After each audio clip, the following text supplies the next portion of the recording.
2 நாள் பயணமாக நெல்லை சென்றுள்ள முதலமைச்சர் ஸ்டாலினுக்கு சாலையின் இருபுறமும் திரண்டு மக்கள் உற்சாக வரவேற்பு அளிக்கின்றனர். அந்த காட்சிகளை நாம் பார்த்து கொண்டிருக்கிறோம். இது பற்றிய மேலும் விவரங்களை வழங்குவதற்காக செய்தியாளர் திரவிய சம்பத் இணைகிறார். திரவிய சம்பத், விவரங்கள்.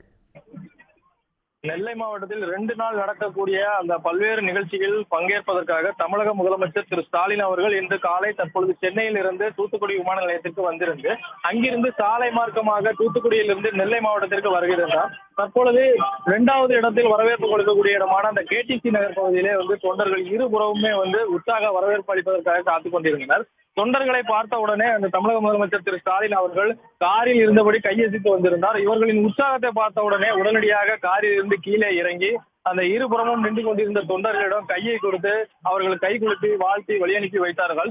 அதனைத் தொடர்ந்து இருபுறமுமே காத்திருந்த தொண்டர்கள் அவர்கள் செல்ஃபி எடுப்பதற்காக குவிந்தனர். அதனைத் தொடர்ந்து இந்த 2 நாள் சுற்றுப்பயணமாக இன்று நெல்லை மாவட்டத்தில் நடக்கக்கூடிய அந்த மாலை 4 மணிக்கு பாளையங்கோட்டை சக்கரமால்புரம் பகுதியிலே நடக்கக்கூடிய அந்த கிறிஸ்தவ நல்லெண்ண இயக்கம் சார்பிலே கிறிஸ்துமஸ் விழாவில் பங்கேற்க இருக்கிறார்.